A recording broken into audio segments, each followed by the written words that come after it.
Elle a dansé avec un homme en fauteuil roulant. Qui aurait eu le courage de s'approcher de lui au milieu de tant de regards?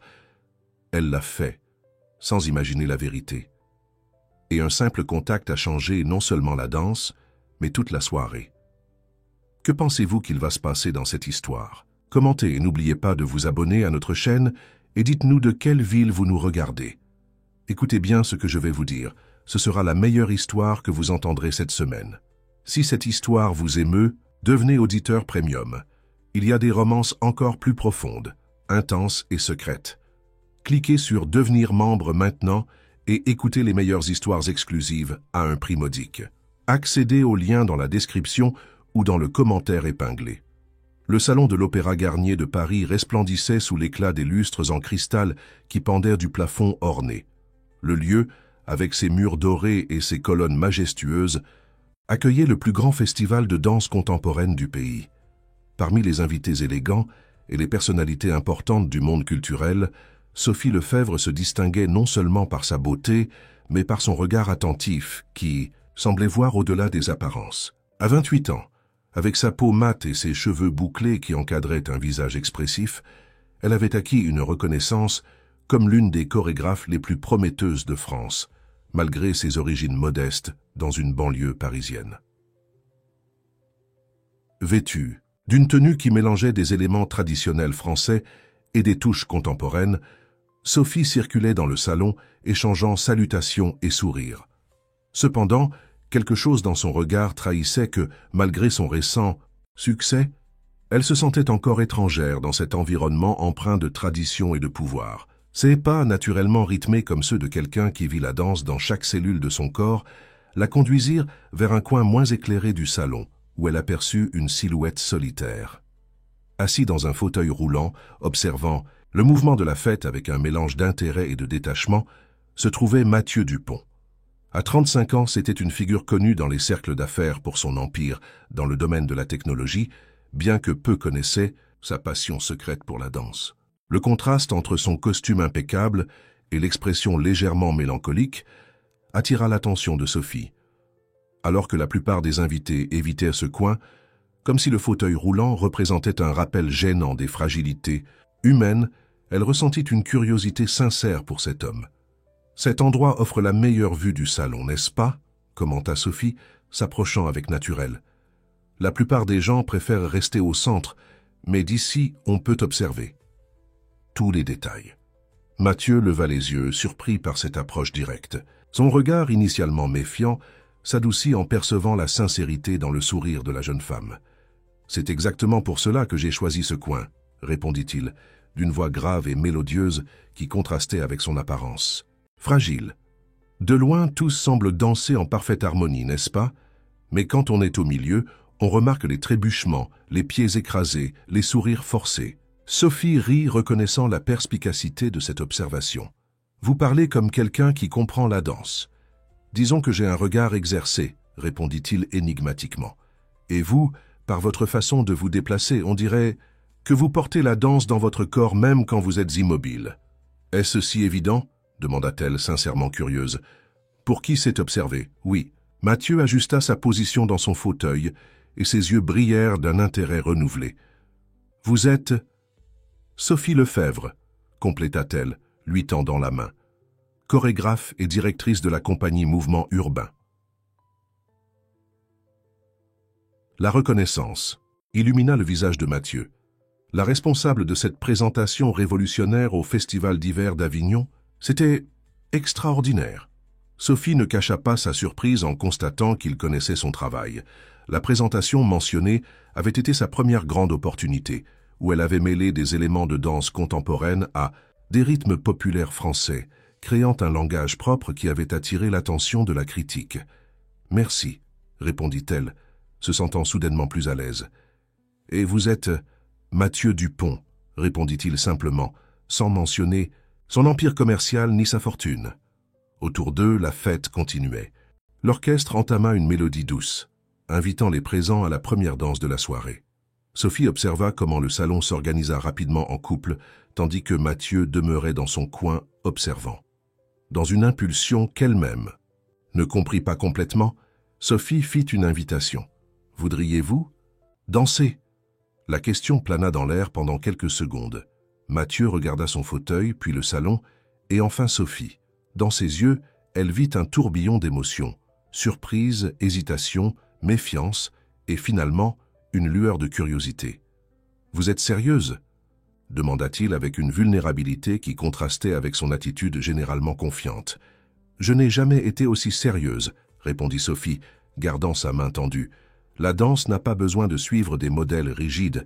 Elle est avant tout expression et connexion. » Après un moment d'hésitation, Mathieu accepta sa main.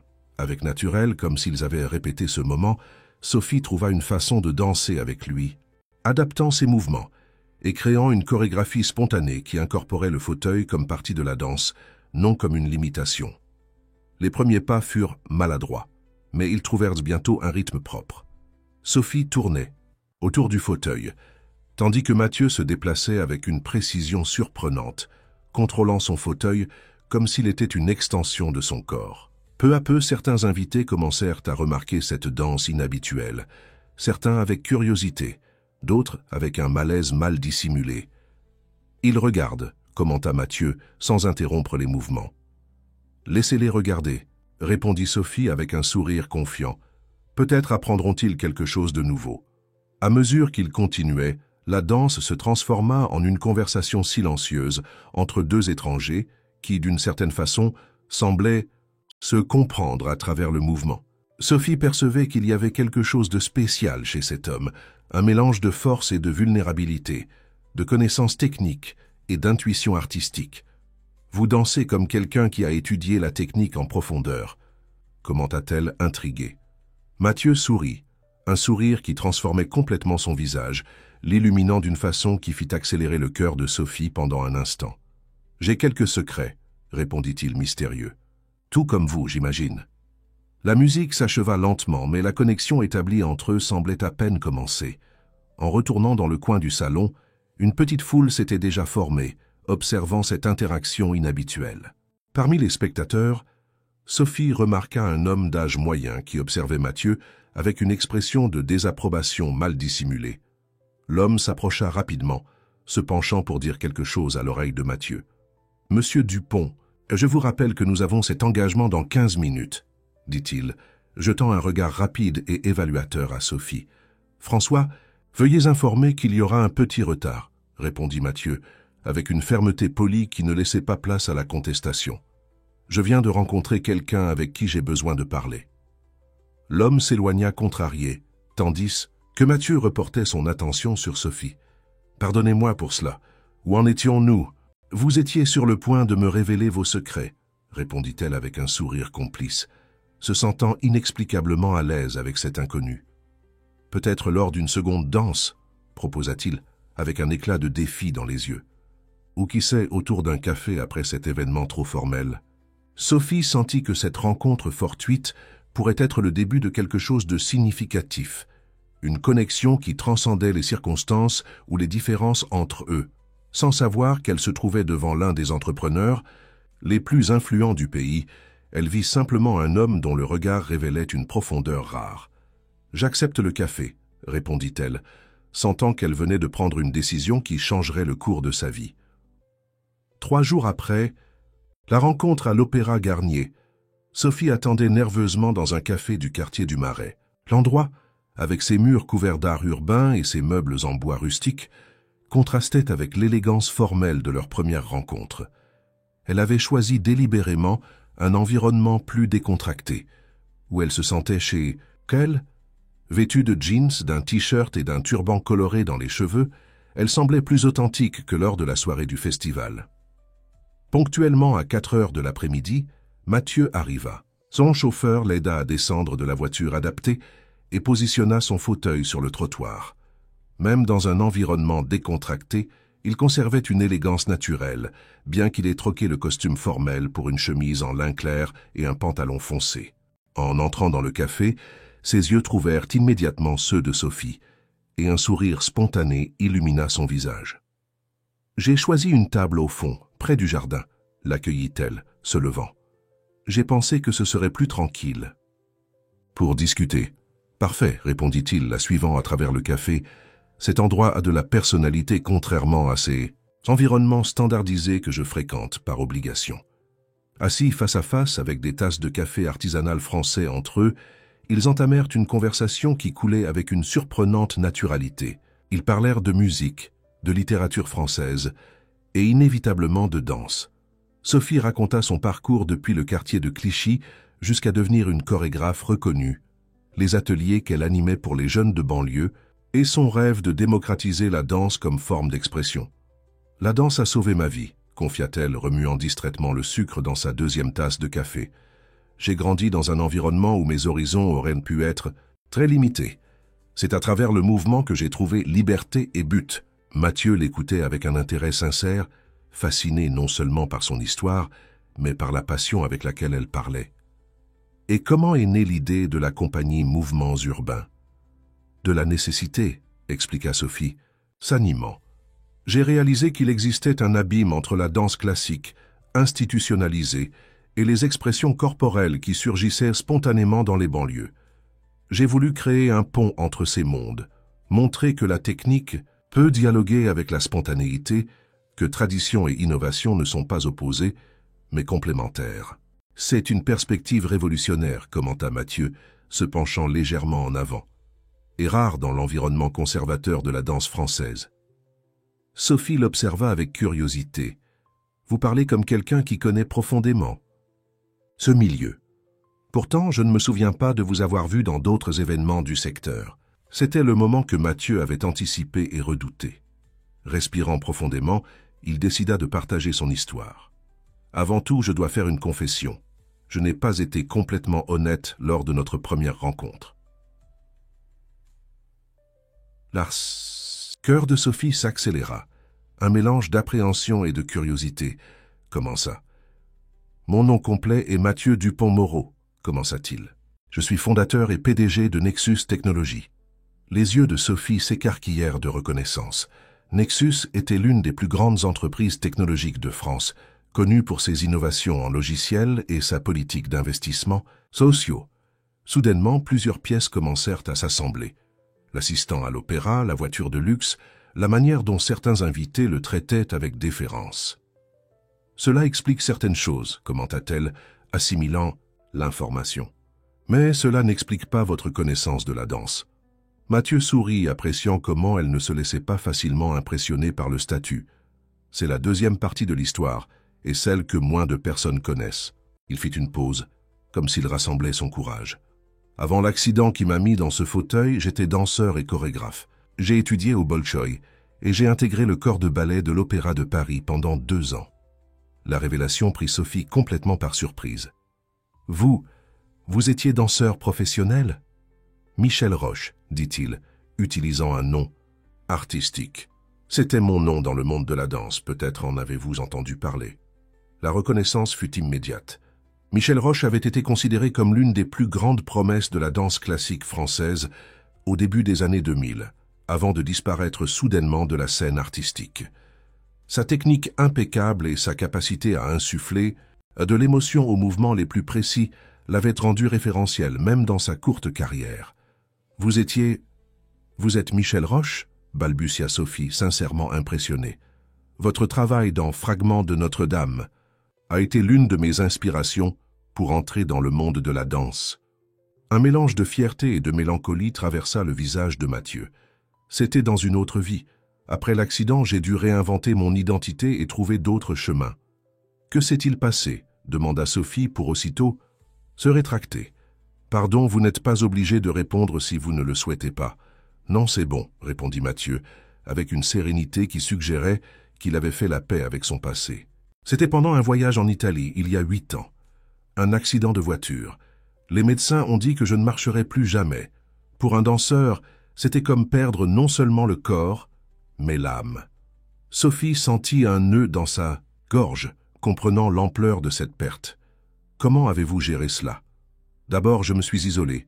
J'ai sombré dans une tristesse profonde, confessa-t-il, remuant distraitement sa tasse. Puis, quand j'ai réalisé que l'isolement ne faisait que me détruire davantage, j'ai décidé de canaliser mon énergie vers quelque chose de nouveau. J'avais déjà une formation en gestion, des connaissances en technologie. J'ai fondé Nexus initialement comme une distraction, une façon d'occuper mon esprit. Étonnamment, l'entreprise a grandi au-delà des attentes. Et la danse, vous l'avez complètement abandonnée? Mathieu hésita, comme s'il partageait un secret intime. Je n'ai jamais pu l'abandonner complètement. J'ai maintenu contact avec le milieu artistique, financé anonymement quelques compagnies, et occasionnellement, quand personne ne regarde, il sourit avec un éclat nostalgique dans les yeux. Je chorégraphie encore, dans mon esprit, avec mes mains, avec ce qui reste de mouvement dans mon corps. La danse trouve des chemins même quand il semble ne pas y avoir d'issue. Sophie sentit une connexion profonde avec cet homme qui, comme elle, comprenait la danse non seulement comme profession, mais comme essence. Impulsivement, elle tendit la main sur la table, touchant la sienne. « C'est pour cela que vous étiez seul dans ce coin de l'opéra, observant ce que vous ne pouviez plus faire ?» Partiellement, admit-il, mais j'étais aussi là en tant que potentiel mécène du festival. Nexus a une fondation culturelle qui investit dans des projets artistiques, bien que peu fasse le lien entre l'entrepreneur Mathieu Dupont et ses initiatives. Une idée commença à se former dans l'esprit de Sophie, mais avant qu'elle puisse l'élaborer, ils furent interrompus par l'arrivée de François, le même assistant qui les avait abordés à l'opéra. « Monsieur Dupont, dit-il avec un évident inconfort pour interrompre le moment. Je vous prie de m'excuser, mais nous avons cette visioconférence avec les investisseurs japonais dans 30 minutes. Le chauffeur attend. » Mathieu semblait partager entre l'obligation professionnelle et le désir de continuer la conversation. Sophie perçut son dilemme et sourit avec compréhension. « Allez-y, dit-elle. Nous avons le temps de continuer cette conversation un autre. »« Jour, vous avez raison, » acquiesça Mathieu, bien que réticent. Il prit une carte de visite de sa poche et écrivit quelque chose au verso avant de la lui remettre. « Voici mon numéro personnel. J'aimerais beaucoup continuer notre conversation et peut-être discuter de quelques idées qui commencent à émerger. » Sophie accepta la carte, remarquant qu'il avait écrit non seulement le numéro, mais aussi une petite note, pour de nouveaux mouvements qui transcendent les limitations. Tandis qu'elle observait Mathieu quitter le café, Sophie réalisa que cette rencontre avait semé des graines de possibilités qu'elle n'avait jamais envisagées auparavant. Un entrepreneur millionnaire qui était, secrètement, l'un des danseurs qu'elle admirait le plus. Un homme qui, même physiquement limité, gardait vivante sa passion pour la danse. Sur le chemin du retour, traversant les rues colorées du Marais, Sophie ne pouvait s'empêcher de penser aux coïncidences. Ou était-ce le destin qui avait croisé leur chemin?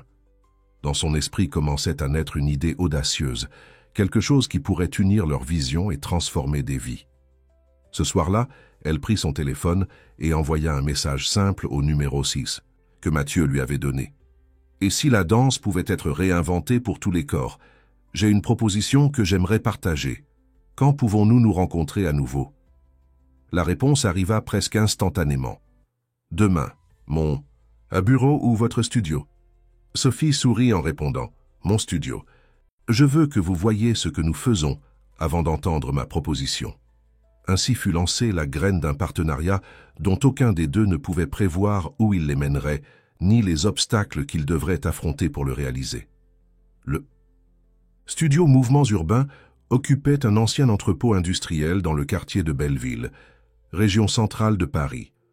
L'espace avait été transformé avec des ressources limitées, mais avec une énorme créativité. Les murs de briques apparentes exhibaient des graffitis colorés.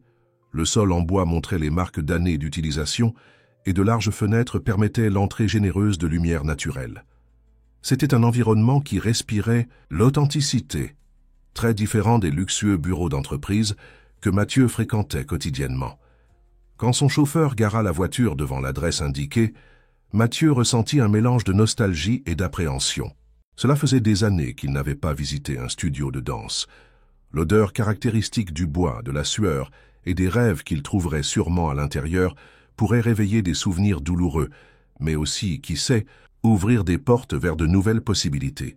Sophie l'attendait à l'entrée, vêtue de vêtements d'entraînement, leggings noirs, t-shirt ample et pieds nus. Ses cheveux étaient attachés en un chignon haut, soulignant les traits marqués de son visage. Il y avait une énergie vibrante en elle, différente de l'élégance contenue qu'elle avait montrée lors des rencontres précédentes. « Bienvenue dans mon monde », dit-elle, ouvrant les bras dans un geste qui englobait tout l'espace. « Ce n'est pas luxueux, mais ça a une âme. Les meilleurs endroits en ont généralement une », répondit Mathieu, manœuvrant son fauteuil à l'intérieur. Immédiatement, il remarqua que l'accès avait été récemment adapté. Une rampe discrète mais fonctionnelle avait été installée à l'entrée. « Je l'ai fait installer hier soir », expliqua Sophie suivant son regard. « Ce n'est pas encore permanent mais fonctionnel. Si vous décidez de revenir d'autres fois, nous ferons quelque chose de plus élaboré. » Ce geste le toucha profondément. Il était rare de trouver des personnes qui se préoccupaient de l'accessibilité sans en faire un grand événement ou un motif d'autocongratulation. L'intérieur du studio pulsait d'activité. Un groupe de jeunes, la plupart adolescents, pratiquait une chorégraphie qui mélangeait des éléments de danse contemporaine avec des mouvements de breaking et de capoeira. La diversité était évidente. Il y avait des jeunes de différentes ethnies, corps et origines sociales, unis par le mouvement rythmé. Dans un coin, une fille trisomique suivait les pas avec concentration, aidée occasionnellement par un collègue plus âgé. « C'est notre projet Rythme sans barrière », expliqua Sophie, tandis qu'ils observèrent la répétition. Cela a commencé comme un atelier ponctuel pour les jeunes de banlieue, mais ça a grandi. Maintenant, nous avons des cours réguliers, y compris pour des personnes handicapées. C'est encore petit, nous accueillons environ 50 élèves, mais cela fait déjà une différence. Mathieu observait, fasciné. La qualité technique était variable, mais il y avait quelque chose d'extraordinaire dans l'énergie et l'authenticité des mouvements. Le professeur, un jeune homme noir avec des dreadlocks, dirigeait la répétition avec un mélange de discipline et d'enthousiasme contagieux. « C'est Jean », présenta Sophie. « Ancien élève, maintenant notre principal professeur. Il vient de Saint-Denis, n'a jamais eu accès à des cours formels de danse jusqu'à ses 18 ans, mais possède un talent naturel que beaucoup de danseurs formés dans des écoles traditionnelles envieraient. » En percevant la présence de visiteurs, Jean interrompit brièvement la répétition et vint les saluer. Son sourire ouvert contrastait avec l'intensité de son regard évaluateur. « Jean, voici Mathieu Dupont », fit les présentations. « Sophie, un ami qui s'intéresse à connaître notre travail. » Les yeux de Jean s'écarquillèrent de reconnaissance. « Mathieu Dupont de Nexus, le gars des technologies d'assistance ?»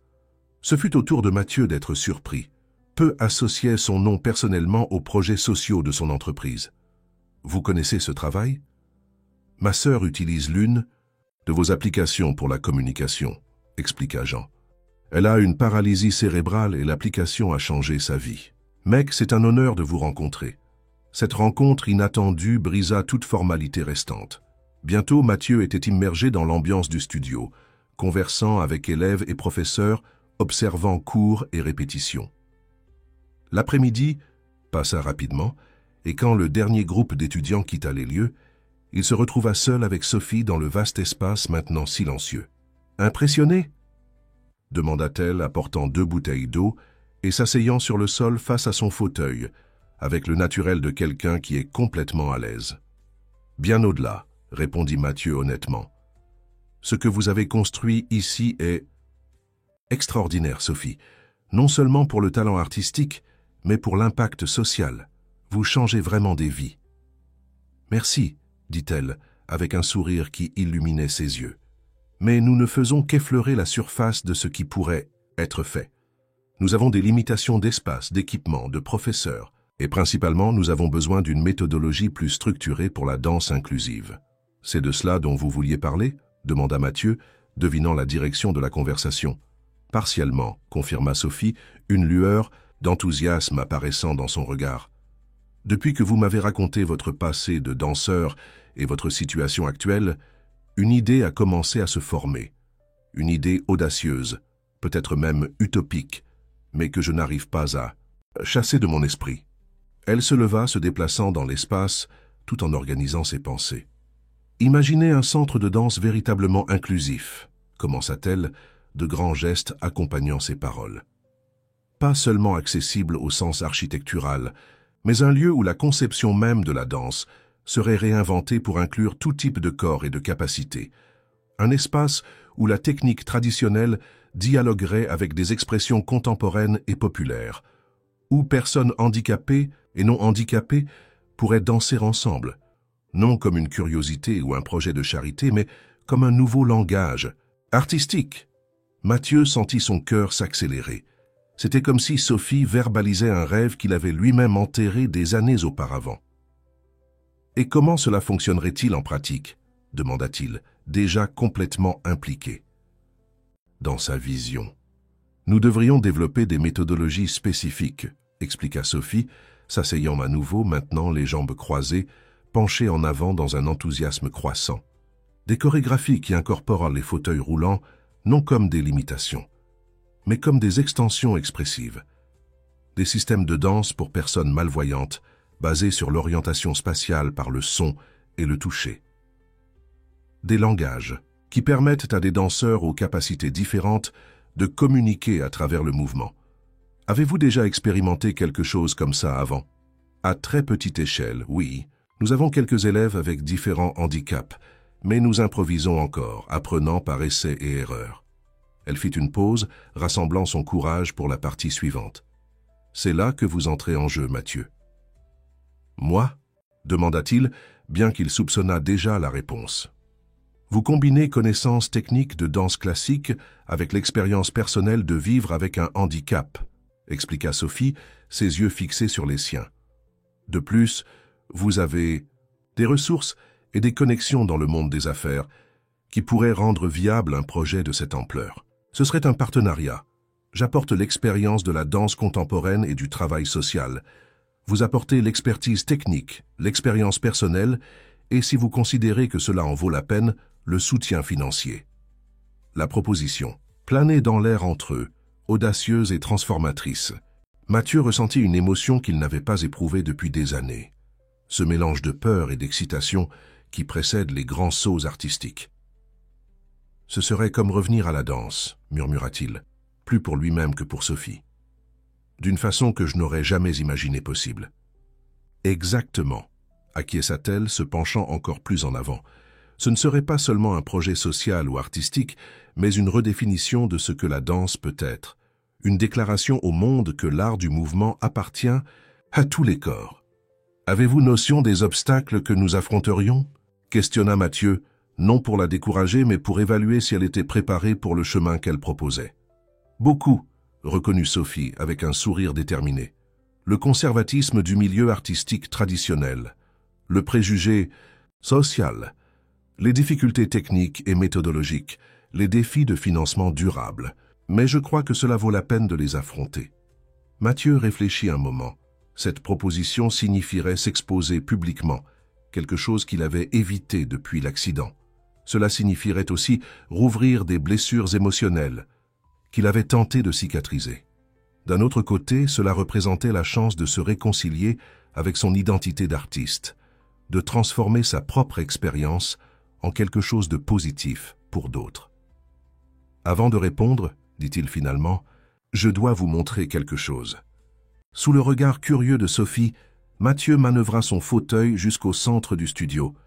Il lui demanda de mettre une musique spécifique, une pièce contemporaine d'un compositeur français qui mélangeait des éléments classiques avec des rythmes afro-caribéens. C'est quelque chose que personne n'a vu depuis 8 ans, expliqua-t-il, se positionnant.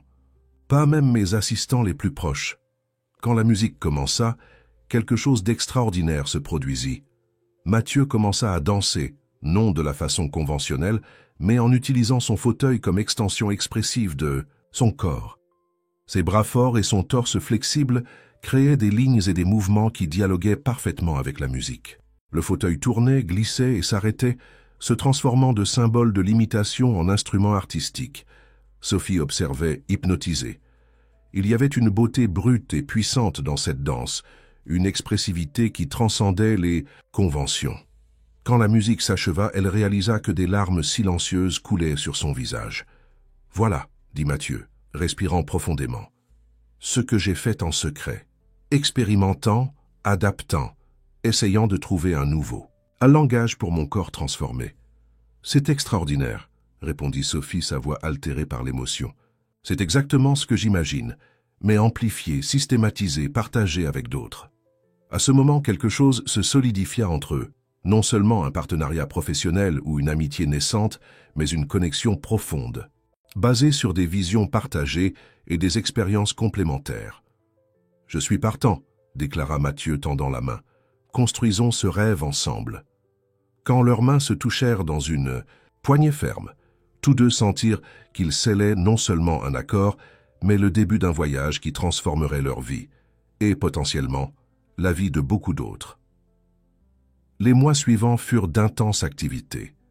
Le projet, baptisé « Corps en mouvement », prit forme rapidement. Mathieu mit à disposition des ressources de la Fondation Nexus et acquit un vaste espace dans le quartier de Montmartre, un ancien hôtel particulier qui serait totalement adapté pour abriter le nouveau centre de danse inclusive. Sophie se consacra à l'élaboration de la méthodologie, réunissant des professionnels de différents domaines, danseurs, kinésithérapeutes, éducateurs et spécialistes en accessibilité. Ce qui avait commencé comme une idée audacieuse se transformait en réalité. En coulisses, cependant, grandissaient des résistances qui menaçaient le projet avant même son lancement officiel. C'était un vendredi après-midi lorsque Mathieu arriva au bureau de Nexus après une réunion avec des architectes sur les adaptations de l'hôtel particulier. Il trouva François qui l'attendait avec une expression préoccupée, accompagné d'Hélène Vasconcelos, directrice financière de l'entreprise, et de Ferdinand Carvalho, responsable du département juridique. « Réunion d'urgence ?» demanda Mathieu, haussant un sourcil en voyant le trio dans son bureau. « Nous devons parler du projet Corps en mouvement », commença François, son ton soigneusement neutre. Quelques préoccupations ont surgi. Mathieu manœuvra son fauteuil jusqu'à son bureau, indiquant aux trois de s'asseoir. « Je vous écoute. » Hélène fut la première à parler. « Mathieu, vous savez que je soutiens la Fondation et ses projets sociaux, mais l'investissement qui est fait dans cette initiative spécifique est disproportionné. Nous parlons de valeurs qui représentent presque 40% du budget annuel de la Fondation, concentré sur un seul projet. Un projet au potentiel transformateur, répondit calmement Mathieu, qui peut devenir une référence internationale en danse inclusive. Le problème n'est pas seulement financier, intervint Ferdinand, ajustant ses lunettes à monture épaisse. Il y a des questions d'image corporative impliquées. L'association si personnelle entre vous, en tant que PDG de Nexus et ce projet spécifique, crée une confusion entre ce qui est initiative d'entreprise et ce qui est projet personnel. La dernière phrase fut dite avec une intonation qui insinuait quelque chose de plus, et Mathieu perçut immédiatement le sous-texte. « Vous voulez dire mon implication avec Sophie Lefebvre », constata-t-il directement. Un silence inconfortable tomba sur la pièce. Finalement, François, qui travaillait avec Mathieu depuis plus longtemps que les autres, décida d'être franc. La question, Mathieu, c'est qu'il ne s'agit pas seulement d'un partenariat professionnel. Et, tout le monde le sait, on vous a vu ensemble dans des situations qui vont au-delà du projet. Dîners, événements culturels, promenades de week-end. La presse spécialisée a déjà commencé à le remarquer, et bientôt les grands médias aussi. Et quel serait exactement le problème ? Demanda Mathieu, sa voix durcissant légèrement. Ma vie personnelle est exactement cela, personnelle. Dans des circonstances normales, oui, acquiesça Hélène, mais vous êtes le visage de Nexus, une entreprise qui est sur le point d'entrer en bourse. Les investisseurs apprécient la stabilité et la prévisibilité. Un changement radical dans votre image publique, associé à un investissement massif dans un projet dirigé par quelqu'un avec qui vous entretenez une relation personnelle, soulève des questions. Des questions de conflit d'intérêts, compléta Ferdinand, sans parler des rumeurs sur son passé. Quelles rumeurs ? Demanda abruptement Mathieu, son expression durcissant. Ferdinand consulta quelques notes sur sa tablette. Apparemment, avant de fonder la compagnie Mouvements Urbains, Sophie a été impliquée avec un groupe de danse expérimentale assez controversé. Il y a eu des accusations d'appropriation culturelle, des manifestations politiques radicales à travers l'art. Rien d'illégal, mais définitivement polémique. Mathieu respira profondément, contrôlant son irritation croissante. Alors c'est ça ? Nous jugeons les gens par le type d'art qu'ils ont produit dans le passé ? Par leur activisme social ? ou par leur origine en banlieue? Il ne s'agit pas de jugement, François tenta d'apaiser. C'est une question de perception publique et de timing. Avec l'entrée en bourse qui approche, toute controverse peut affecter négativement la valeur des actions. Alors dites-moi, défia Mathieu, regardant chacun d'eux dans les yeux. Quelle est exactement votre suggestion? Les trois échangèrent des regards, jusqu'à ce qu'Hélène, comme toujours, aille droit au but. Nous recommandons de reporter le lancement de Corps en mouvement jusqu'après l'entrée en bourse. Et entre-temps, nous suggérons que vous et Sophie soyez plus discrets quant à la relation personnelle, ou idéalement que vous reconsidériez la nature du partenariat, le maintenant strictement professionnel. Le silence qui suivit était chargé de tension. Mathieu fit pivoter lentement son fauteuil, se tournant vers la large fenêtre qui offrait une vue panoramique de Paris. La ville s'étendait devant lui, immense et contradictoire, avec ses gratte-ciels étincelants et ses banlieues densément peuplées. « Savez-vous ce que j'ai appris quand j'ai perdu l'usage de mes jambes ?» dit-il finalement, regardant toujours la ville. « J'ai appris qu'il y a des choses que l'argent et le pouvoir ne peuvent acheter. Ils ne peuvent acheter le temps perdu, ni les chances gaspillées. » Se retournant à nouveau pour les affronter, il continua. « Le projet Corps en mouvement n'est pas un caprice ou une manœuvre de relations publiques. C'est la chance de transformer une perte personnelle en quelque chose de positif pour des milliers de personnes. Et quant à Sophie, il fit une pause, choisissant soigneusement ses mots. Elle représente tout ce que j'admire. Authenticité, courage, vision. Si les investisseurs ont un problème avec cela, peut-être devons-nous reconsidérer quel type d'entreprise nous voulons être. » Mathieu, tenta François, son ton conciliateur. Personne ne remet en question le mérite du projet ou les qualités de Sophie. Nous suggérons simplement des ajustements de timing et de stratégie. Et je refuse ces suggestions, répondit fermement Mathieu. Le projet continue comme prévu. Quant à ma relation avec Sophie, cela n'est pas en discussion dans l'environnement corporatif. Nous sommes d'accord. Face à la fermeté inhabituelle de Mathieu, les trois exécutifs reconnurent la défaite temporaire. La réunion se termina avec des promesses tendues de réévaluer la situation, mais tous savaient que la bataille ne faisait que commencer. Ce même soir, Mathieu et Sophie dînaient dans l'appartement de celui-ci, un vaste loft adapté dans le quartier du Marais, avec une décoration minimaliste qui reflétait son goût pour le design contemporain et l'art français. Tandis qu'il savourait un dîner préparé par le chef personnel de Mathieu, il décida de partager les événements de la journée. « Nous avons eu notre première grande résistance aujourd'hui, » commenta-t-il, servant plus de vin à Sophie. « Et elle est venue de l'intérieur même de Nexus. » Et il relata la réunion en détail, observant comment l'expression de Sophie changeait de la surprise à la peine et finalement à une détermination tranquille. « Je m'y attendais, » admit-elle, posant sa fourchette à côté de son assiette. « Pas de votre équipe spécifiquement, mais de quelque part. Les projets qui défient le statu quo rencontrent toujours de la résistance. Le problème est qu'ils n'attaquent pas seulement le projet, mais aussi notre relation, » observa Mathieu, atteignant sa main sur la table. « Et ils ont mentionné votre passé controversé. » Sophie rit, mais sans humour. « Ah, ça, ma brève. Période avec le collectif Corps politique, j'imagine. Nous étions de jeunes artistes, tentant d'utiliser la danse comme forme de protestation contre les injustices sociales. Certaines performances étaient provocatrices, oui, mais toujours basées sur une recherche sérieuse et le respect des traditions que nous incorporions. Vous ne m'avez jamais parlé de cette période, commenta Mathieu curieux. Parce que cela fait partie du passé, expliqua-t-elle. J'ai beaucoup appris de cette expérience, y compris sur mes propres limites et contradictions, mais j'ai décidé que je pourrais faire plus de différence en travaillant à l'intérieur du système, créant des ponts au lieu de simplement protester contre lui. Elle fit une pause, ses yeux rencontrant les siens. C'est ce que j'admire chez vous. Mathieu, vous utilisez votre position privilégiée pour créer des changements réels, pas seulement des gestes symboliques. Ces paroles touchèrent Mathieu profondément. Dans sa trajectoire d'entrepreneur, il se demandait fréquemment s'il faisait réellement une différence, ou s'il masquait simplement la culpabilité de son succès financier avec une philanthropie superficielle. « Que ferons-nous alors ?» demanda-t-il, non seulement à propos de la résistance interne chez Nexus, mais de toutes les barrières qu'il rencontrerait certainement à l'avenir. « La même chose que nous avons toujours faite, » répondit Sophie avec un sourire confiant. « Nous nous adaptons et continuons d'avancer. Si votre équipe est préoccupée par l'image publique, travaillons là-dessus.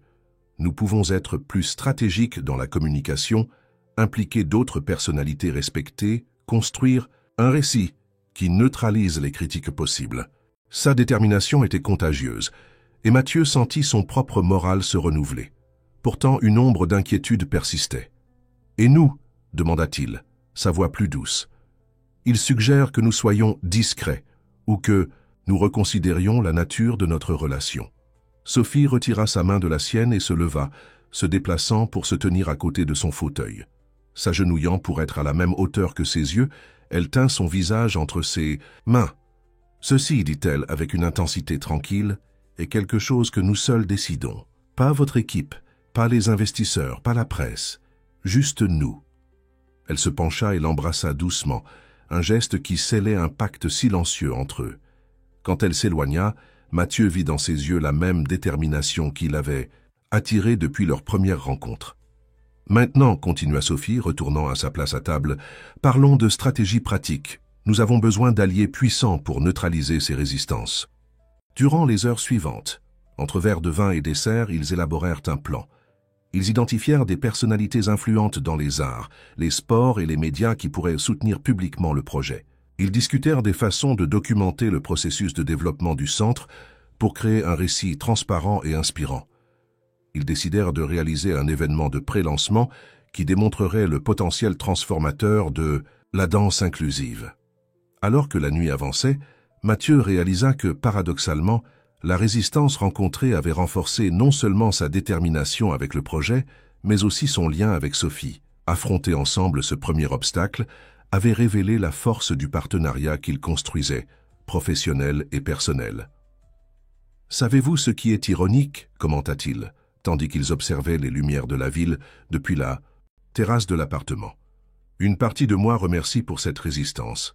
Elle m'a fait réaliser combien ce projet et vous signifiez pour moi. » Sophie sourit, serrant sa main. « Les meilleures chorégraphies incluent toujours tension et résolution. C'est ce que nous vivons maintenant, le moment de tension qui précède une transformation puissante. Une transformation qui affectera beaucoup de vies, » compléta Mathieu, l'attirant doucement sur ses genoux, et qui a commencé par une simple danse dans une salle de réception. L'ancien hôtel particulier à Montmartre pulsait d'activité. Ce qui auparavant était un espace abandonné, avec des murs écaillés et des planchers grinçants, se transformait jour après jour. Ouvriers, architectes et designers travaillaient sans relâche pour concrétiser la vision du centre culturel, corps en mouvement. Sophie marchait dans le hall principal, où des planches de bois protégèrent le sol original en cours de restauration. Le soleil de l'après-midi entrait par les larges fenêtres récemment installées, créant des motifs de lumière qui dansaient à travers l'espace. Elle pouvait visualiser comment ce serait une fois terminé, un environnement qui combinerait l'architecture historique de l'hôtel particulier avec des adaptations modernes, préservant l'âme du lieu tout en le rendant accessible à tous. Les barres ajustables arrivent la semaine prochaine, informa Marina, la jeune architecte responsable du projet, consultant sa tablette tout en accompagnant Sophie. Et les miroirs spéciaux, ceux avec le système d'éclairage intégré que vous avez demandé, sont déjà en route vers la France. « Parfait », répondit Sophie, prenant des notes mentales. « Et le studio sensoriel pour les danseurs malvoyants. Le sol tactile est en cours d'installation et le système d'orientation sonore sera implémenté dès que l'acoustique sera finalisée. » Marina hésita brièvement avant d'ajouter « Sophie, je dois mentionner que nous sommes 15% au-dessus du budget initial. Ces adaptations spécifiques s'avèrent plus complexes et coûteuses que prévu. » Sophie soupira. Ce n'était pas la première fois qu'elle entendait parler de dépassement de budget, et ce ne serait probablement pas la dernière. Parlez-en à Mathieu. Il a clairement indiqué que la qualité et la fonctionnalité ne doivent pas être compromises pour des questions financières. Je le ferai, acquiesça Marina, mais son ton suggérait de l'inquiétude. C'est juste que... Eh bien, il y a eu quelques retards dans les versements de la Fondation Nexus ces dernières semaines. Rien de grave encore. Mais certains fournisseurs ont commencé à poser des questions. Cette information fit s'arrêter Sophie au milieu du hall, fronçant les sourcils. C'était la première fois qu'elle entendait parler d'une quelconque irrégularité dans les financements. Mathieu avait toujours été extrêmement ponctuel et transparent quant aux aspects financiers du projet. Depuis quand cela se produit-il? Ça a commencé il y a environ 3 semaines, répondit Marina, consultant ses registres. Initialement, c'était de petits retards que j'ai résolus sans vous déranger, mais maintenant... Je comprends, interrompit Sophie, essayant de ne pas montrer son inquiétude. Je vais en parler à Mathieu aujourd'hui, même. À ce moment, son téléphone vibra avec un message de Jean, qui agissait maintenant comme coordinateur artistique du projet. Réunion avec les nouveaux professeurs dans 10 minutes au studio temporaire. Prenant congé de Marina, Sophie se dirigea vers l'arrière de l'hôtel particulier, où une annexe avait été adaptée comme espace provisoire de répétition pendant que les travaux principaux se poursuivaient. En entrant, elle trouva un groupe diversifié de professionnels, danseurs traditionnels, danseurs urbains, kinésithérapeutes spécialisés en réadaptation et 2 chorégraphes qui utilisaient également des fauteuils roulants. Les amis, voici Sophie Lefebvre, directrice artistique et cofondatrice du projet. Jean fit les présentations, tandis que tous formaient un cercle, certains assis sur des chaises, d'autres au sol, créant naturellement un environnement où les différences physiques n'établissaient pas de hiérarchie.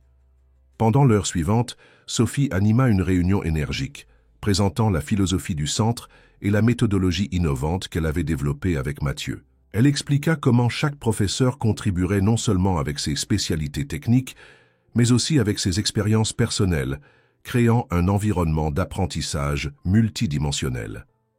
Ce que nous proposons n'est pas seulement d'enseigner des techniques adaptées, expliqua-t-elle, se déplaçant autour du cercle avec la fluidité caractéristique de ses gestes. Nous voulons repenser le langage même de la danse, créer un vocabulaire du mouvement qui soit inclusif dès sa conception, non comme une adaptation ultérieure. Renée, l'une des chorégraphes qui utilisait un fauteuil roulant, leva la main. « C'est révolutionnaire, Sophie, et extrêmement nécessaire. Mais j'ai un doute. Comment comptez-vous gérer la résistance du milieu artistique traditionnel?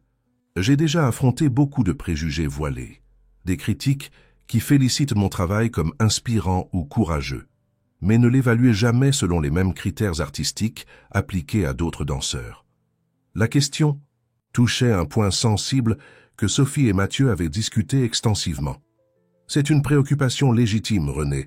Notre stratégie a plusieurs fronts. D'abord, nous documentons tout le processus de développement méthodologique avec rigueur académique pour établir des bases théoriques solides. Deuxièmement, nous avons formé un conseil artistique avec des noms respectés de la danse nationale et internationale qui travaillent déjà à la construction de critères d'évaluation appropriés. Et troisièmement, elle sourit avec un éclat déterminé dans les yeux, nous allons créer des spectacles si extraordinaires qu'il sera impossible de les ignorer ou de les réduire à des curiosités inspirantes. La réponse généra une vague d'approbation parmi les présents. La réunion se poursuivit avec des discussions techniques sur les horaires, les méthodologies spécifiques et le grand événement de lancement, prévu pour dans 2 mois. Quand est-ce? Tous commencèrent à se disperser. Jean s'approcha de Sophie avec une expression préoccupée. « Tu as 1 minute, nous devons parler. » Ils s'éloignèrent vers un coin plus réservé du studio. Jean, qui connaissait Sophie depuis des années et montrait rarement de l'insécurité, semblait inhabituellement nerveux. « J'ai reçu un appel étrange hier, » commença-t-il, baissant la voix. « Un journaliste du magazine Connexion Entreprise, posant des questions sur toi, ton passé dans le collectif Corps Politique et ta relation avec Mathieu Dupont. » Sophie sentit un frisson parcourir son échine. Quel genre de questions exactement? Des insinuations, principalement. Il voulait savoir si tu t'étais stratégiquement rapproché de Mathieu pour obtenir un financement, si votre relation avait commencé avant ou après la conception du projet, et si ton passé radical ne contredisait pas les valeurs de Nexus. Et qu'as-tu dit? Que je ne donnerai pas d'interview sans autorisation officielle du projet, répondit Jean, croisant les bras. Mais il a clairement fait comprendre que l'article sortira, avec ou sans notre collaboration. Sophie, ça sent la campagne orchestrée. Elle acquiesça lentement, connectant les points. Les retards dans les versements financiers, maintenant ces sondages journalistiques. Il semblait que la résistance interne chez Nexus avait trouvé de nouvelles formes de pression. « Merci de m'avoir prévenu, Jean, je vais gérer ça. » Consultant sa montre, elle réalisa qu'elle était en retard pour son rendez-vous avec Mathieu. « Je dois y aller maintenant. Pouvons-nous continuer cette conversation demain? » « Bien sûr. Sois juste, prudente, d'accord? Toi et Mathieu avez créé quelque chose d'incroyable ici. Quelque chose qui peut changer beaucoup de vies. Ce serait une tragédie de voir cela compromis par des jeux de pouvoir corporatifs. » Avec ces mots résonnant dans son esprit, Sophie quitta l'hôtel, particulier, et prit un taxi pour le restaurant où elle avait prévu de rencontrer Mathieu pour dîner. Durant le trajet, elle tenta d'organiser ses pensées, décidant comment aborder ces questions délicates sans créer plus de tension. Le restaurant choisi se trouvait au sommet d'un édifice historique du centre, offrant une vue panoramique de la ville. Normalement, Sophie aurait été enchantée par l'ambiance élégante et le paysage urbain qui s'étendait jusqu'à l'horizon, mais ce soir, son esprit était trop occupé par des préoccupations pour apprécier la beauté environnante. Mathieu l'attendait déjà, à une table discrète dans un coin de la salle. Même après des mois de relation, elle ressentait encore une vague d'émotion en le voyant. Sa posture élégante, le regard intense qui s'adoucissait en rencontrant le sien, la façon dont sa présence semblait remplir l'environnement autour de lui. « Vous semblez préoccupé, commenta-t-il, après que le maître d'hôtel se fut éloigné avec leur commande de boissons. Des problèmes à l'hôtel particulier? Sophie hésita brièvement, décidant de commencer par la question la plus urgente. Marina a mentionné quelques retards dans les versements de la fondation. Rien de grave encore, mais certains fournisseurs ont commencé à poser des questions. L'expression de Mathieu changea subtilement. Une tension presque imperceptible apparut dans sa mâchoire. Je n'étais pas au courant. Je vérifierai personnellement demain. Il y a plus, continua Sophie, se penchant légèrement sur la table. Jean a reçu un appel d'un journaliste posant des questions sur nous, sur mon passé, insinuant des motivations cachées derrière le projet. Cette fois, la réaction de Mathieu fut plus visible. Une ombre traversa son visage et il respira profondément avant de répondre. Hélène m'a alerté à ce sujet aujourd'hui. Apparemment, il y a des rumeurs circulant dans le milieu des affaires concernant l'entrée en bourse de Nexus et d'éventuelles distractions qui pourraient affecter sa valeur de marché. « Et nous sommes la distraction », conclut Sophie, sans pouvoir cacher complètement la peine dans sa voix. « Dans leur vision myope, oui », confirma Mathieu, atteignant sa main sur la table. « François a tenté de me convaincre qu'il serait prudent de reporter le lancement du centre jusqu'après l'entrée en bourse, pour éviter les controverses. » Et qu'avez-vous dit? Que si le marché ne parvient pas à valoriser une entreprise qui investit dans une transformation sociale authentique, peut-être devons-nous reconsidérer quel type de marché nous voulons attirer. Il fit une pause, tandis que le serveur apportait leur boisson. Mais cela a créé une division dans la direction. Ce n'est pas encore une rébellion ouverte, mais il y a une résistance passive, comme ces retards dans les versements que vous avez mentionnés.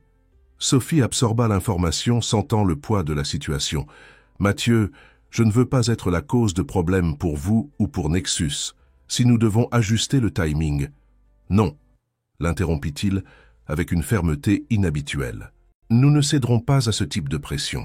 Le centre sera inauguré comme prévu.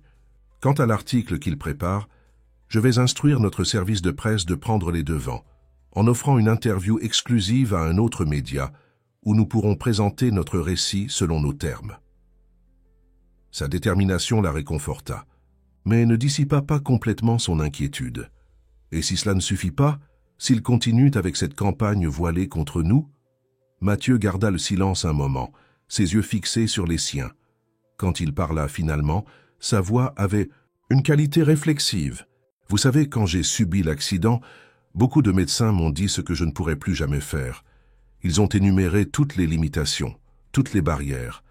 Un seul médecin a eu une approche différente.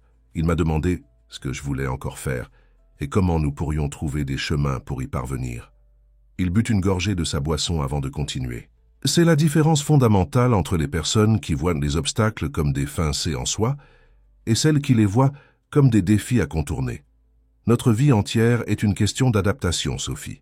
C'est ce que nous faisons. » Avec la danse, C'est ce que nous ferons avec cette situation. » Ces paroles touchèrent Sophie profondément, lui rappelant ce qui les avait unis dès le début, cette capacité partagée de voir des possibilités là où d'autres ne voyaient que des limitations.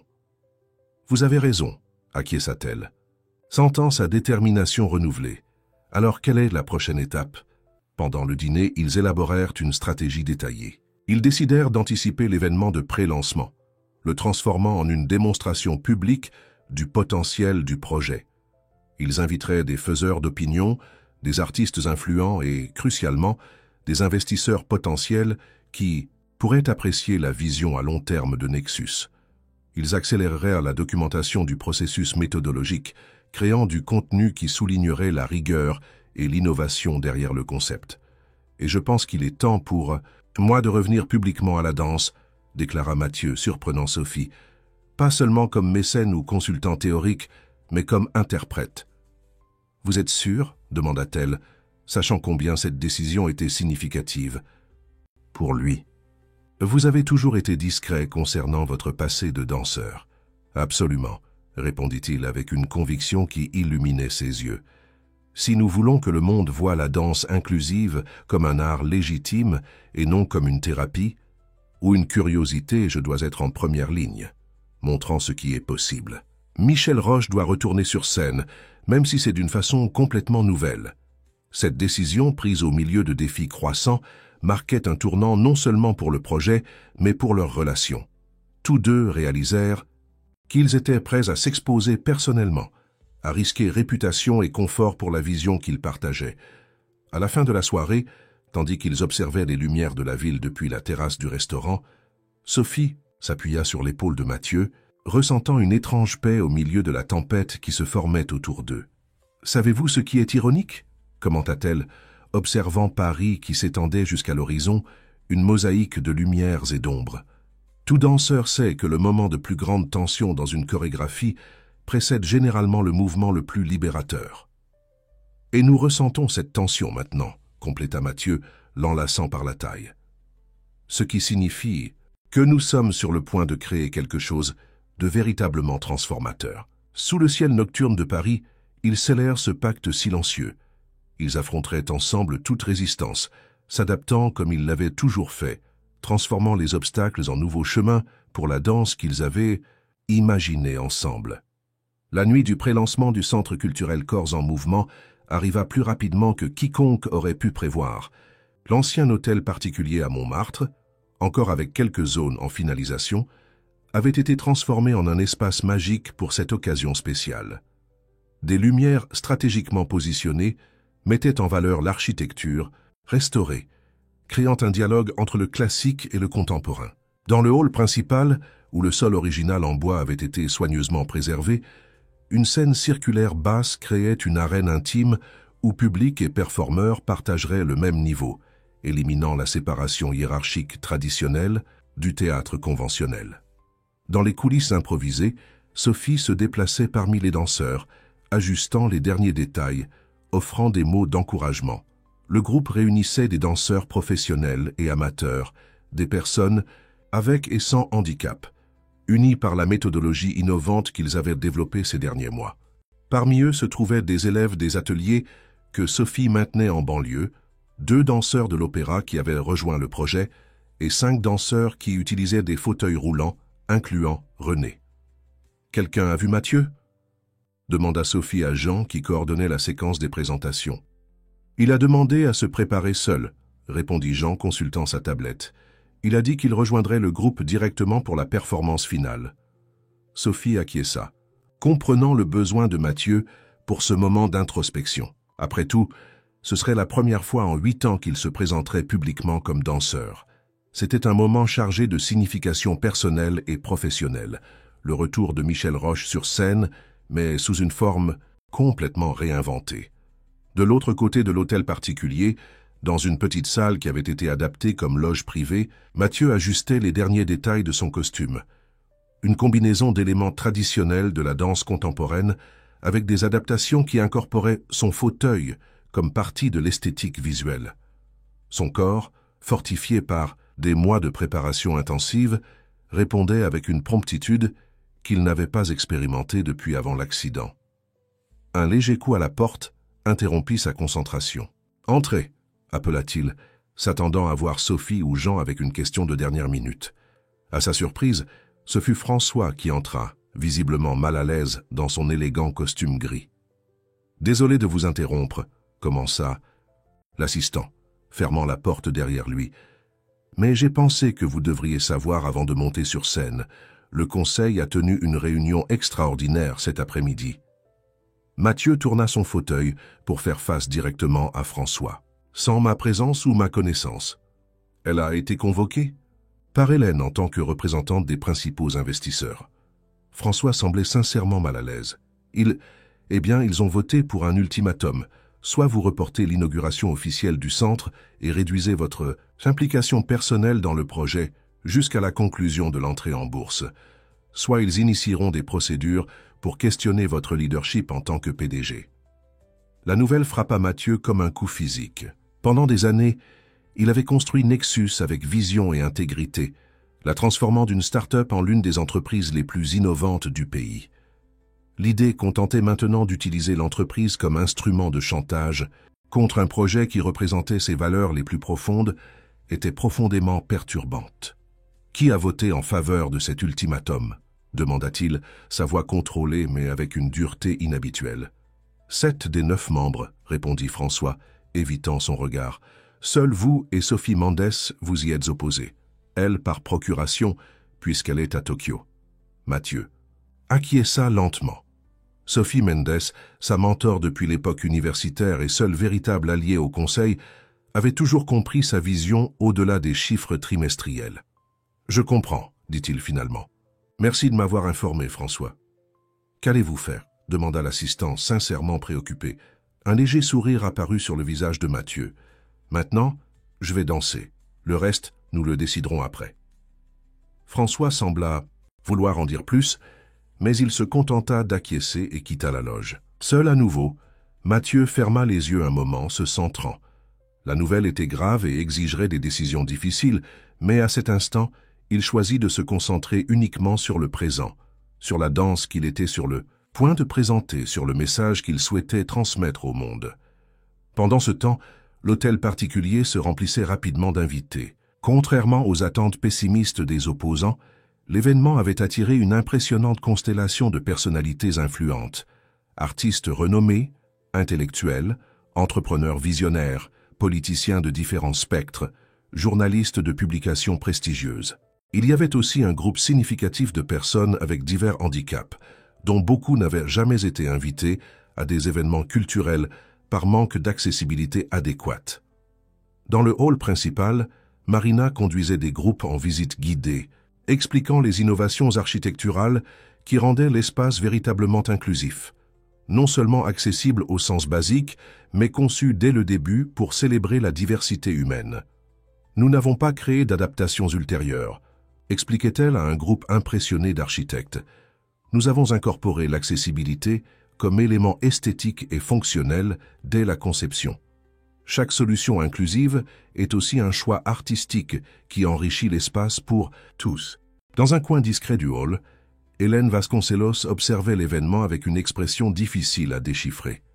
À ses côtés, Ferdinand Carvalho semblait clairement mal à l'aise face à la présence massive et l'enthousiasme évident des invités. « C'est plus grand que ce que nous attendions », commenta-t-il à voix basse. « Cela confirme simplement notre préoccupation », répondit sèchement Hélène. « Son implication personnelle est hors de contrôle. Regardez autour de vous. Ce n'est plus un projet de la Fondation Nexus. C'est le projet personnel de Mathieu Dupont. » Et de Sophie Lefebvre, ajouta Ferdinand, observant la chorégraphe qui circulait dans l'espace, saluant les invités avec une énergie magnétique. Je dois admettre qu'elle a réussi à mobiliser des secteurs qui se mélangent rarement. Hélène allait répondre quand les lumières commencèrent à diminuer graduellement, signalant le début des présentations. Le public convergeait naturellement vers l'espace central, où la scène circulaire attendait les performeurs. Sophie monta sur la petite scène, sa présence captant immédiatement l'attention de tous. Vêtue d'une tenue simple qui mélangeait des éléments contemporains et des références aux cultures populaires françaises, elle émanait une confiance sereine. « Bonsoir et bienvenue au Centre culturel Corps en mouvement, commença-t-elle, sa voix claire se projetant dans l'espace sans nécessité de microphone. Ce que vous verrez ce soir n'est pas seulement une présentation de danse, mais le manifeste vivant d'une nouvelle façon de penser le mouvement, l'art et l'inclusion. Ces paroles, précises et passionnées, établirent le ton de la soirée. Elle expliqua brièvement la philosophie derrière le projet, remercia les partenaires et collaborateurs, puis donna le coup d'envoi des présentations. Durant l'heure suivante, le public fut conduit dans un voyage transformateur. Chaque chorégraphie démontrait un aspect différent de la méthodologie, inclusive, depuis des duos entre danseurs avec et sans déficience visuelle, jusqu'à des performances collectives qui incorporaient le langage des signes comme élément chorégraphique. La technique impeccable se mêlait à l'expressivité brute, créant des moments de beauté transcendante qui arrachaient des applaudissements spontanés et, dans certains cas, des larmes d'émotion. René présenta un solo impressionnant qui redonnait complètement sens à l'utilisation du fauteuil roulant, le transformant d'instrument de mobilité en partenaire de danse, étendant le corps dans des directions inattendues. Sa performance fut reçue avec une ovation debout, établissant définitivement que ce qu'ils étaient en train de voir était de l'art de la plus haute qualité, non un spectacle inspirationnel sur le dépassement de soi. Puis vint le moment que beaucoup attendaient sans le savoir. Les lumières diminuèrent complètement, plongeant l'espace dans l'obscurité. Quand un unique faisceau de lumière douce illumina le centre de la scène, il révéla Mathieu dans son fauteuil, complètement immobile, vêtu entièrement de blanc. Un murmure parcourut l'assistance. Certains reconnurent immédiatement l'entrepreneur Mathieu Dupont. D'autres, plus liés au monde de la danse, réalisèrent avec choc qu'ils étaient devant le légendaire Michel Roche, que beaucoup croyaient avoir abandonné complètement la danse après sa disparition de la scène artistique. Une musique minimaliste commença à jouer, des notes éparses de piano accompagnées par de subtiles percussions qui évoquaient des battements cardiaques. Lentement, Mathieu initia sa danse. Il commença simplement avec des mouvements de mains et de bras, précis et expressifs, incorporant graduellement le torse, la tête et finalement le fauteuil, qui glissait dans l'espace comme s'il était une extension fluide de son corps. La chorégraphie, développée au cours de mois d'expérimentation avec Sophie, racontait l'histoire d'une transformation, non de perte ou de dépassement au sens conventionnel, mais d'un être qui découvrait de nouvelles dimensions d'expression. Il n'y avait ni apitoiement sur soi, ni triomphalisme simpliste, juste l'honnêteté brute d'un corps qui se réinventait à travers le mouvement. Au point culminant de la présentation, Sophie rejoignit Mathieu sur scène. Ensemble, ils créèrent une danse de rencontres et de complémentarité où les mouvements de l'un complétaient ceux de l'autre sans hiérarchie ni dépendance. Ce n'était pas une danseuse dansant avec un homme en fauteuil roulant, mais deux artistes découvrant un troisième langage né du dialogue entre leurs corps distincts. Quand la musique s'arrêta, finalement, ils restèrent connectés dans une pause finale qui symbolisait l'équilibre et l'interdépendance. Pendant plusieurs secondes, le silence fut absolu, ce type rare de silence qui surgit quand une expérience artistique touche quelque chose de profond dans l'âme des spectateurs. Puis, comme une vague qui se brise, les applaudissements commencèrent, non pas polis ou émus, mais genuinement impressionnés par la qualité artistique de ce qu'ils avaient vu.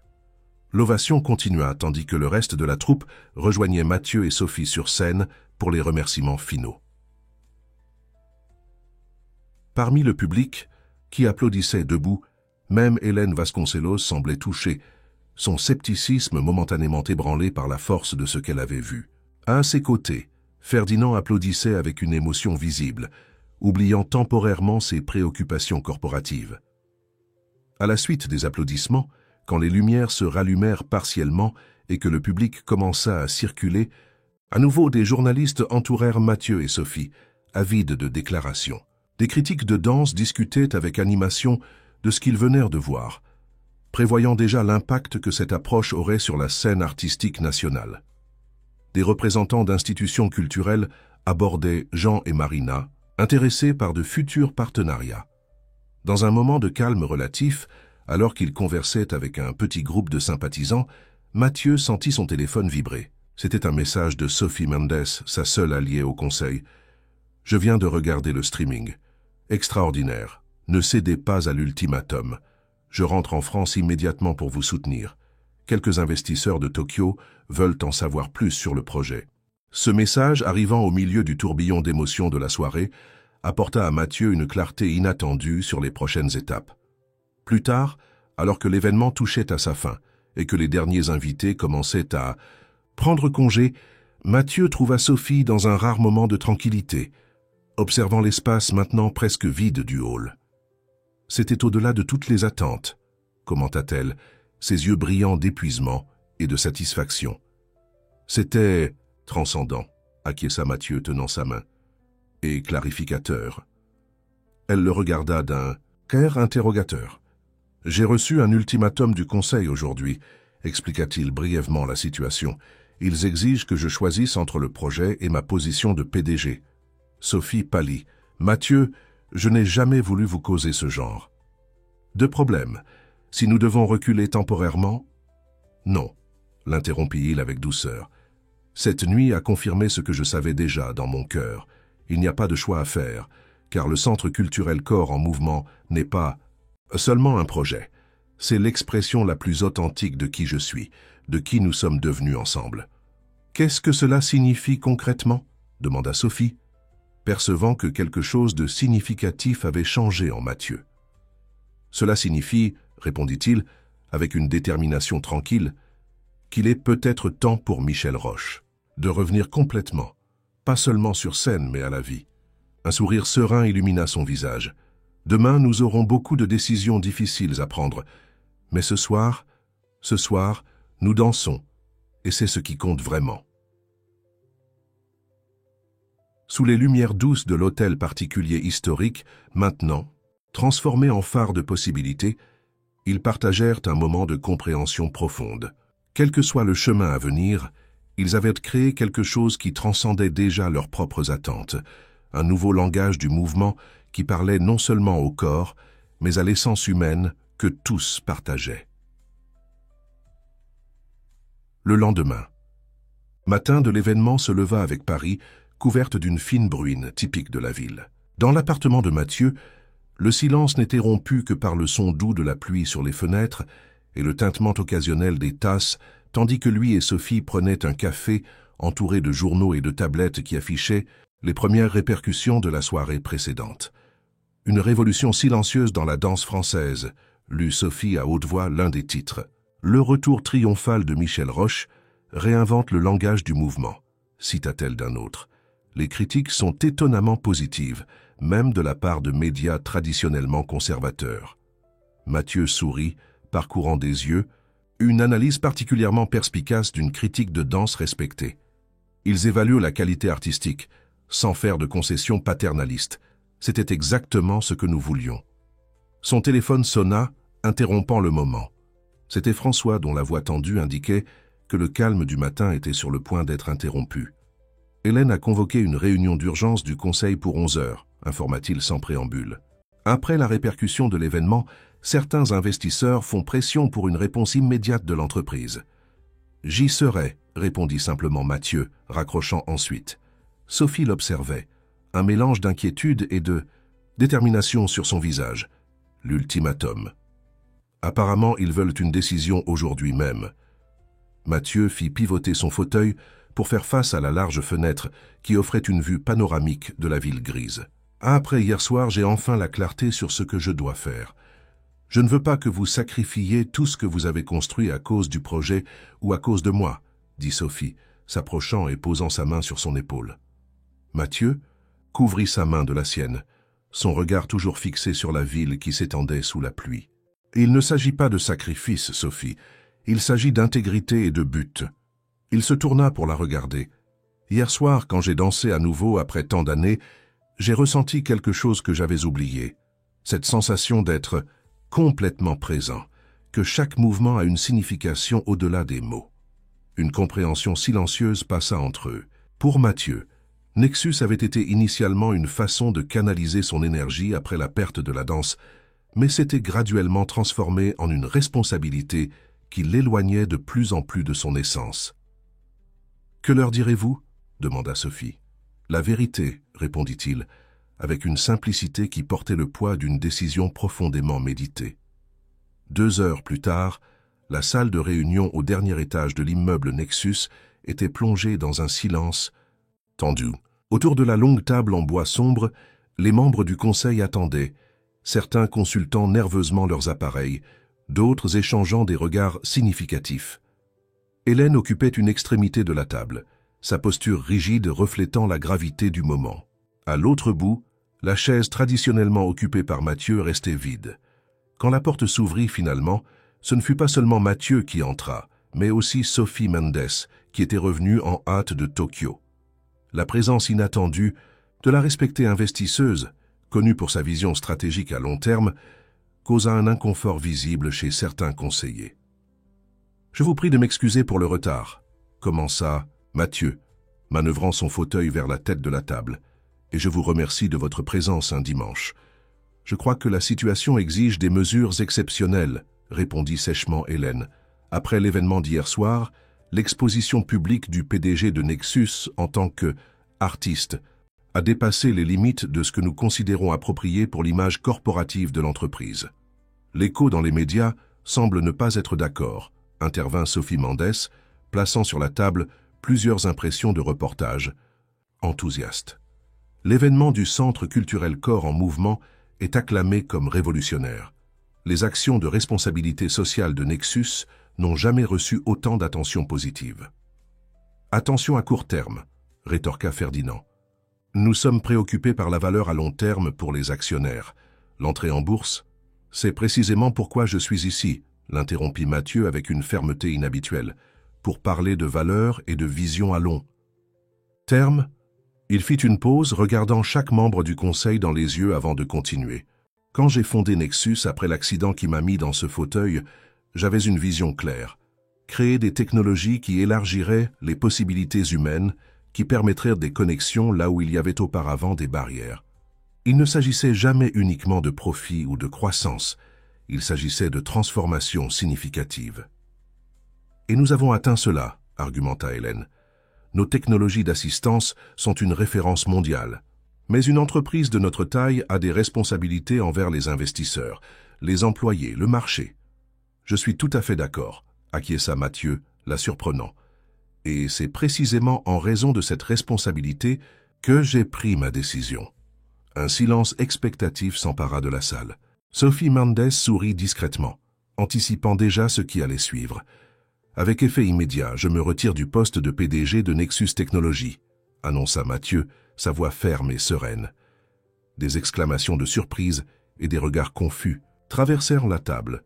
Même Hélène, qui avait fait pression pour un ultimatum, semblait abasourdie par la décision radicale.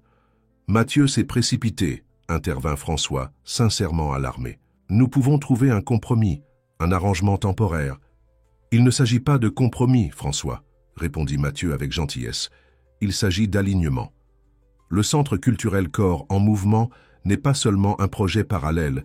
Pour moi, il représente les retrouvailles avec mon essence en tant qu'artiste et en tant que personne.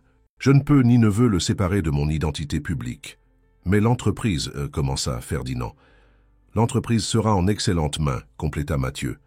Je recommande Sophie Mendes comme PDG par intérim jusqu'à ce que le Conseil puisse mener un processus de succession adéquat.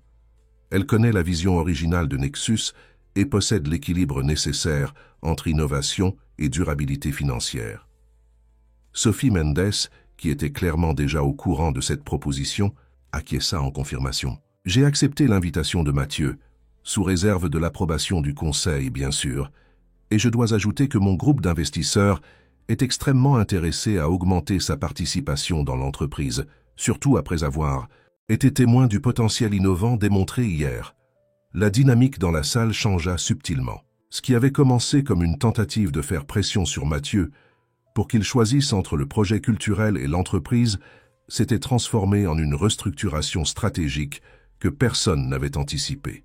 « Quant à ma participation, actionnaire, » continua Mathieu, « je resterai actionnaire principal mais sans implication dans la gestion quotidienne. Cela me permettra de me consacrer intégralement au développement du centre culturel et à la création d'une nouvelle méthodologie de danse inclusive. » Hélène, Se remettant de la surprise initiale, tenta de reprendre le contrôle de la situation. Tout ceci est très soudain. Nous devons évaluer les impacts, consulter les principaux investisseurs. Les documents sont déjà préparés.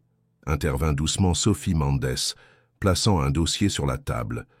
Et, en tant que représentante du deuxième plus grand bloc d'investisseurs, je peux assurer qu'il y a un plein soutien à la transition. En fait, elle fit une pause stratégique. Après l'événement d'hier, nous avons reçu des manifestations d'intérêt de nouveaux investisseurs spécifiquement attirés par la vision démontrée au centre culturel. Un indicateur que l'authenticité et l'innovation sociale peuvent en effet générer une valeur de marché substantielle. La réunion se poursuivit pendant 2 heures de plus, entre discussions techniques sur la transition, analyse d'impact pour l'entrée en bourse et renégociation de certains termes. À la fin, même les plus résistants avaient accepté l'inévitabilité du changement, surtout face à l'habileté de Sophie Mendes à traduire les valeurs sociales en perspective de croissance économique. Quand Mathieu quitta finalement l'immeuble, Nexus, une sensation de légèreté l'accompagnait. Non la légèreté de l'irresponsabilité, mais celle de celui qui aligne enfin ses actions avec ses valeurs les plus profondes. Sophie l'attendait au café du coin, anxieuse de nouvelles. Son visage s'illumina en le voyant approcher avec un sourire serein qu'il n'avait pas affiché depuis longtemps. « À votre expression, je crois que nous n'avons pas besoin de mots », commenta-t-elle, tandis qu'il positionnait son fauteuil à la table. « C'est fait », confirma Mathieu. « Sophie Mendes assumera comme PDG par intérim, et je me consacrerai intégralement au centre culturel et à la danse. » Sophie serra sa main sur la table, ses yeux brillants d'émotion contenue. « Comment vous sentez-vous » ?« Libre, » répondit-il simplement. « Comme si j'avais finalement la permission d'être intégralement qui je suis. » Mathieu, Dupont et Michel Roche, l'entrepreneur et le danseur, l'homme avant et après le fauteuil roulant. Toutes les parties enfin intégrées. Ce moment au café marqua le début d'une nouvelle phase. Dans les semaines suivantes, tandis que la presse spécialisée répercutait le départ de Mathieu de Nexus et sa dédicace au projet culturel, le Centre culturel Corps en mouvement complétait ses installations et initiait ses activités régulières. Ce qui avait commencé comme une rencontre fortuite lors d'un événement de bienfaisance s'était transformé en un mouvement qui élargissait graduellement ses frontières. Des danseurs de différentes parties de France et éventuellement d'autres pays visitaient le centre pour apprendre la méthodologie inclusive. Des écoles commençaient à incorporer des éléments de l'approche dans leurs programmes éducatifs. D'autres centres culturels initiaient des adaptations inspirées du modèle pionnier. 6 mois après l'événement de pré-lancement, le centre culturel était en plein fonctionnement. Par un après-midi de printemps, Sophie observait depuis la mezzanine le hall principal, où différentes activités se déroulaient simultanément. Dans un coin, Jean dirigeait un atelier pour enfants, avec et sans handicap. Dans un autre, René développait une nouvelle chorégraphie, avec un groupe mixte de danseurs. Dans le studio à côté, visible à travers de larges fenêtres en verre, Mathieu donnait une masterclass sur les fondements techniques de la danse adaptative. Pensive, la voix de Marina, l'architecte, interrompit ses réflexions. Admirative, corrigea Sophie avec un sourire. Parfois, je suis encore surprise de tout ce que nous avons réalisé en si peu de temps. Et de tout ce qu'il reste à faire, compléta Marina, s'appuyant sur la balustrade à côté d'elle. Je viens de recevoir les premières esquisses pour la filiale à Marseille. Les négociations avec la mairie ont avancé et l'espace est simplement parfait. L'expansion vers d'autres villes était déjà en cours, partie de la vision à long terme que Sophie et Mathieu avaient élaborée. Avec son retrait de Nexus, ils avaient établi une fondation indépendante qui recevait maintenant le soutien de multiples partenaires, garantissant la durabilité du projet au-delà de son investissement personnel initial. Sophie, la voix de Jean appela du rez-de-chaussée. L'équipe de tournage est arrivée pour la documentation. Le documentaire sur le développement de la méthodologie inclusive était un autre projet important, une façon de systématiser et partager la connaissance qu'il créait, permettant à d'autres centres culturels autour du monde de mettre en œuvre des approches similaires. À la fin de cette journée, quand le centre finit par se taire après le dernier groupe d'élèves, Sophie trouva Mathieu dans le studio principal, improvisant des mouvements au son d'une musique douce. Elle l'observa un moment depuis la porte, admirant comment sa danse avait évolué ces derniers mois, plus confiante, plus fluide, intégrant parfaitement les possibilités de son corps avec les extensions que le fauteuil offrait. Percevant sa présence, Mathieu s'arrêta et sourit. « Me rejoindre ?» Sans répondre avec des mots, Sophie entra dans le studio et commença à danser avec lui. Leurs corps trouvèrent immédiatement l'harmonie qu'ils avaient développée à travers des mois d'exploration conjointe. Une danse qui n'était ni la sienne ni celle de lui, mais un troisième langage né du dialogue entre leurs différentes formes de mouvement. « J'ai reçu une invitation intéressante aujourd'hui », commenta Mathieu tandis qu'il dansait. « La Biennale de danse de Lyon veut que nous présentions notre méthodologie au prochain événement. Ce serait la première fois que la danse inclusive française aurait ce type de projection internationale. »« Devrions-nous accepter ?» demanda Sophie, tournant gracieusement autour de son fauteuil. « Je pense que oui, » répondit-il, étendant le bras pour rencontrer le sien dans un mouvement synchronisé. Il est temps d'élargir les horizons, de montrer au monde que la danse française a un nouveau langage à offrir. Quand la musique prit fin, ils restèrent au centre du studio, connectés non seulement physiquement, mais par une vision partagée qui avait transformé leur vie et, graduellement, commençait à transformer la perception sociale sur le corps, le mouvement et l'inclusion. « Savez-vous ce qui m'impressionne le plus ?» réfléchit Sophie, tandis qu'il marchait d'elle à pied, lui dans son fauteuil, à travers l'hôtel particulier presque vide, se préparant à finir la journée. Comment tout a commencé par une simple invitation à danser, un moment qui aurait pu passer inaperçu, un geste que beaucoup considéreraient comme trivial ou pire, condescendant. Mais qui pour nous fut le début d'une transformation, compléta Mathieu, comprenant parfaitement. Peut-être est-ce toujours ainsi. Les grands changements commencent par de petits gestes authentiques. En sortant du centre, sous le ciel nocturne de Paris qui commençait à exhiber ses premières étoiles, ils portèrent la certitude qu'ils avaient trouvé non seulement l'un l'autre, mais aussi un but plus grand qui connectait leurs histoires personnelles à une transformation collective. Le voyage qui avait commencé dans cet élégant salon de l'Opéra Garnier, où une main tendue en invitation avait défié préjugés et limitations, s'étendait maintenant en cercle toujours plus large, touchant d'autres vies, inspirant d'autres histoires de courage et de réinvention. Et tandis que la ville pulsait autour d'eux, Sophie et Mathieu continuaient à créer leur propre danse. Une chorégraphie de vie qui transcendait les barrières, célébrait les différences et révélait